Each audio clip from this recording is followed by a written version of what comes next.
Assalamualaikum warahmatullahi wabarakatuh. Perkenalkan nama saya Nintan Prastiwi.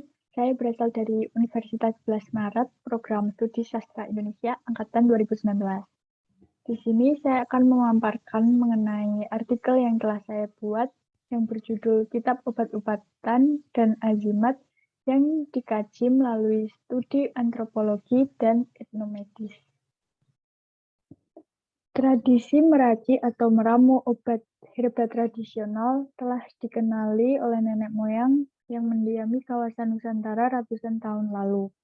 Hal ini dikarenakan ketersediaan aneka ragam jenis tumbuhan, akar-akaran, dan bahan-bahan alamiah lainnya yang selanjutnya dapat diracik sebagai ramuan atau formula jamu yang dapat menyembuhkan berbagai penyakit yang ada di tubuh. Ramuan-ramuan itu selanjutnya digunakan untuk menjaga kondisi badan agar tetap sehat, mencegah penyakit, dan sebagian lainnya juga untuk dapat mempercantik diri. Kemahiran meracik berbagai bahan itu diwariskan oleh nenek moyang secara turun-temurun dari satu generasi ke generasi berikutnya, hingga ke zaman sekarang ini. Di berbagai tempat Nusantara dapat dijumpai berbagai kitab yang berisi tata cara pengobatan dan berbagai jenis obat tradisional, seperti suatu amalan atau praktek dan kaidah peracikan obat-obatan seperti dalam kitab obat-obatan dan azimat. Penelitian tentang obat-obatan dalam manuskrip sebelumnya telah banyak diteliti, terutama obat-obatan dalam naskah Nusantara. Misalnya pada tahun 2004, Nawang Ningrum dengan papernya yang berjudul Kajian Terhadap Naskah Kuno Nusantara, Koleksi Fakultas Ilmu Pengetahuan Budaya Universitas Indonesia, dengan kajiannya yang berfokus pada penyakit dan pengobatan ramuan tradisional, memaparkan informasi mengenai jenis-jenis penyakit, berbagai jenis tanaman obat, serta cara pengolahan dan pengobatan penyakit yang diperoleh dari naskah-naskah kuno Nusantara. Selanjutnya, Rohmiyatun pada tahun 2013 juga membuat paper yang berjudul Studi atas Naskah Kitab Buktikan Obat-obat karya Said Ali bin Alwi bin Sihabuddin dan Naskah Mujarobat. Dari paper tersebut, Rohmiyatun menghasilkan sebuah artikel yang membahas mengenai farmakologi tradisional di Palembang dalam naskah Kitab Buktikan Obat-obat dilihat dari perspektif ekologi budaya. Selanjutnya, pada tahun 2019, Hidayatullah menghasilkan penelitiannya berupa suntingan teks atas naskah obat-obatan dari Kalimantan Selatan. Naskah yang disunting berasal dari koleksi naskah Museum Lambu Mangkurat. Metode yang digunakan dalam penelitian ini adalah metode kualitatif dan analisis isi naskah.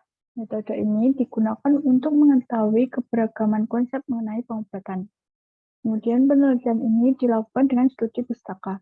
Dalam metode itu dilakukan analisis isi dari manuskrip yang sudah diaksarakan oleh peneliti terlebih dahulu.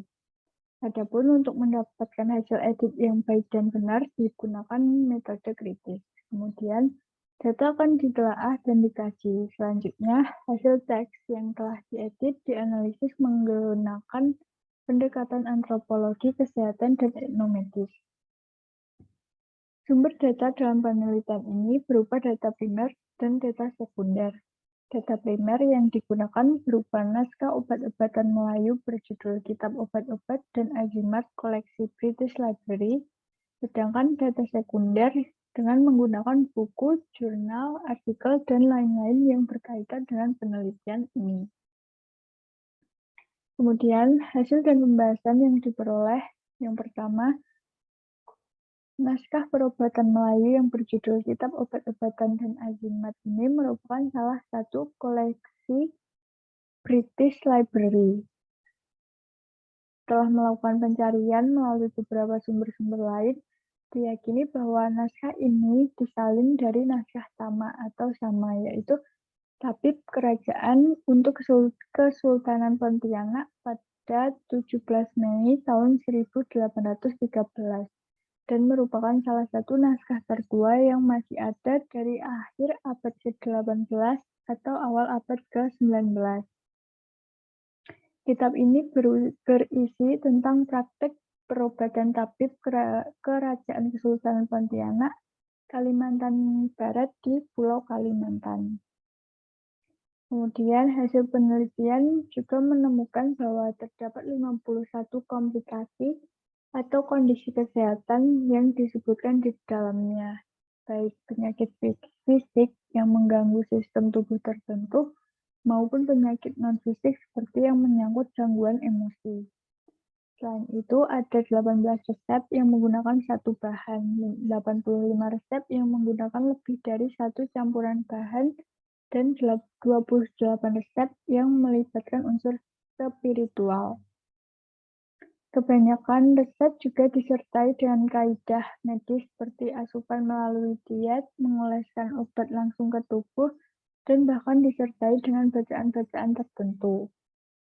Bahan-bahan lokal dan impor yang digunakan ketika itu merupakan wujud dari aktivitas perdagangan dengan para pedagang saat itu. Yang lebih menarik, ketersediaan bahan perawatan khusus itu tersedia di Pulau Kalimantan. Dari pembahasan yang telah dipaparkan, dapat ditarik kesimpulan bahwa dalam naskah Kitab Obat-obatan dan Azimat atau Kitab Sari Segala Obat terdapat 51 komplikasi atau kondisi kesehatan, baik penyakit fisik maupun penyakit non-fisik. Selain itu, ada beberapa resep yang melibatkan mengenai penyembuhan penyakit tersebut. Kebanyakan resep juga disertai dengan kaidah medis tertentu dan disertai dengan bacaan-bacaan tertentu. Demikian pemaparan materi yang dapat saya sampaikan, kurang lebihnya mohon maaf. Wassalamualaikum warahmatullahi wabarakatuh.